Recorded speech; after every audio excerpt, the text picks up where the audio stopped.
So what are some questions? Anybody at all? Yes.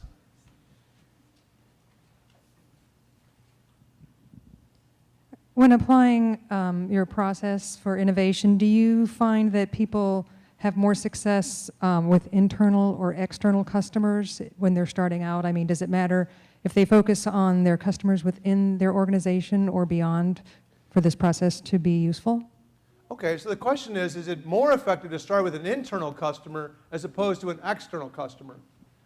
My definition of a customer is anybody who's willing to invest in your product or service. So that would be the first thing. But if you're talking about creating value for internal folks versus external folks, which would be, in my opinion, customers, here are a couple thoughts. I think you can use the same process on both of them, and I did not really touch on this yet. But here's a suggestion. Either way, internal customers or external customers, I think what I would suggest are a couple phases that I actually learned in my work with McDonald's. First is the incubation phase. The incubation phase is we're just exchanging ideas. We haven't landed on anything yet. We're just talking back and forth. So whether it's with an internal person or an external person. The next phase is the small test phase. Why a lot of ideas fall apart is because they try to roll them out, all the way out, big time, and it doesn't work. And then they just give up. So it's better in my mind to start with a small test phase, and then a large test phase, and then a rollout phase.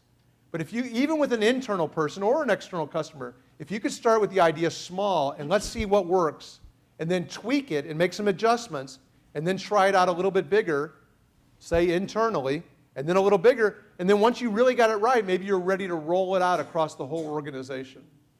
But so often, people have a great idea, and they try to force it out across everybody, and a few key people shoot it down because it hasn't had time to gain momentum, and then it dies. So it's better to start small, I think, and let the idea grow. Okay, thank you. Thank you. Other questions? There's one here, there's one here. We'll take one here in Columbus, and then we'll switch over to Washington. Thank you. I had a question about the urgency. It's easy to become complacent when there isn't an emergency, so how do you suggest people try to keep that urgency there? This is the great question. Can this you is please a great repeat question. the question? The question is, I will repeat it. The question is, how do you get people to maintain that sense of urgency when there really isn't an emergency? It's kind of like staying in shape and working out. You know, when we don't have a heart attack, we still got to figure out, make time to get on that treadmill and to work out. Well, the same exact mindset, the same mentality happens inside organizations. When things are going okay and everything seems fine, why reach out and do something crazy like create a new product or service that's going to eliminate a current product or service? I mean, we were talking earlier at lunch today about, think about how the college textbook market has changed just in the last 5 years, you know, since the iPad came out. Now you can get college textbooks online or in a digital format, and it changed that whole industry. Well, you know, being ahead of the curve may mean being uncomfortable, but it also might allow you to be ahead of your competition. So where did you go? So I think we almost have to have that mindset. We have to be urgent, or we might have a heart attack. You know, that kind of a sense of urgency. And that's what I think the great companies are always doing, is they're always figuring out what would be of more appropriate value for our customers. Now, question in Washington. All right, question online. Oh, I'm sorry. Washington, go ahead. Yes, thank you for the encouragement to say no, because I think it's a word a lot of us have a hard time saying.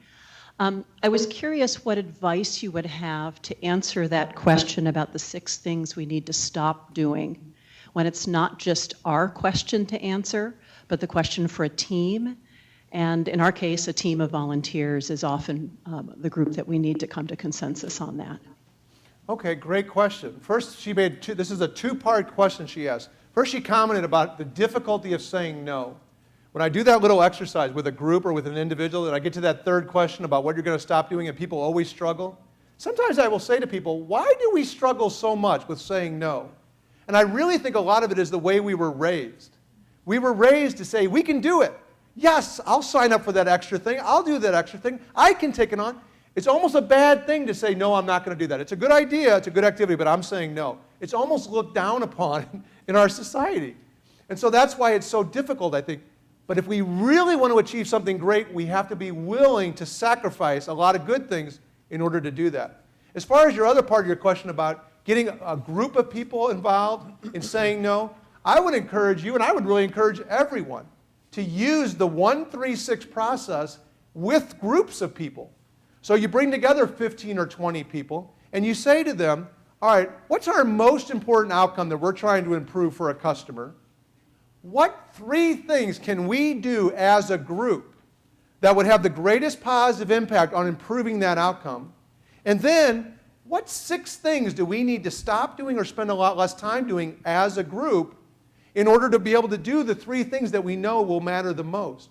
And what you'll find, I think, what you'll find is there will be a ton of debate and dialogue, and in the end there will be some collaboration, and finally people will agree we just have to stop doing these things in order to be able to do these things really, really well. I actually think the 1-3-6 exercise could be used as a strategic planning tool.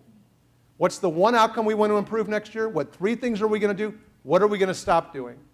And force yourself. And the reason, if you notice, there are 6 things I'm asking you to stop and 3 things I'm asking you to do.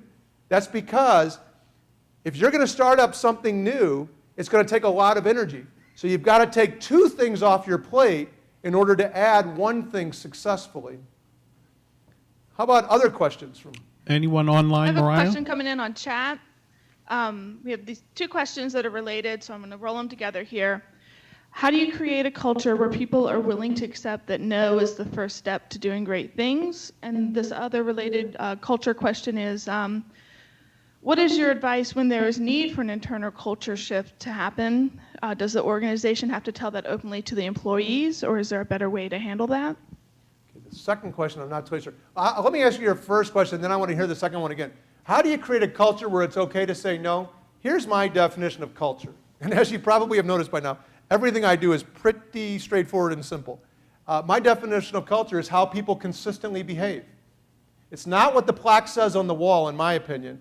It's how do people consistently behave in an organization. If people are consistently polite and on time, that's their culture. If people are always swearing and yelling at each other, that's their culture. Doesn't matter what the sign says on the wall. So how do you create a culture where people consistently are okay with saying no to a lot of good things so they can focus on great things? I think a lot of it has to do with, what kind of behaviors do you reward consistently? And I'm not just talking about financial rewards, but what kind of behaviors get praised in an organization and what kind of behaviors get looked down upon or get talked negatively about.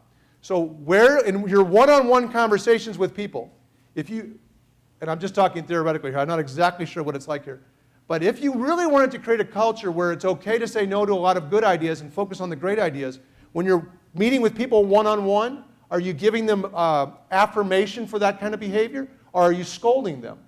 In a group setting, are you saying to the group, I'm proud of you because you said no to these things and you said yes to these things? Or are you doing just the opposite? Are you saying, we're only focusing on these 2 things and we really should be focusing on 10 things? Culture is how people consistently behave, and people usually consistently behave towards what is it that gets praised, and they move away from what is it that gets criticized. What was the other half of your question? The second question was, what is your advice when there is a need for an internal culture shift to happen? Does the organization have to talk to this, tell this openly to the employees? Is the last part of that, does the organization need to tell it openly to the employees? Yes. Okay, definitely. Definitely. If you wanted to create any kind of a culture change that you wanted to shift, would have to be communicated clearly. What would be a great example of this? For example, I'll just give you one that pops in my mind right now. But if at a quick service restaurant, a fast food restaurant, if you really, really want people to pause and make eye contact and smile and say, what can I prepare for you today? Well, you have to communicate that kind of a behavior change to the whole organization, and then you have to reinforce that behavior change over and over and over again. Voicemail, text, emails, one-on-one conversations, rewards, consequences. Everything has to go to reinforce that behavior. So yes, definitely, if you wanted to create a certain culture change, you'd have to communicate what it is, but then you'd have to reinforce it over a long period of time.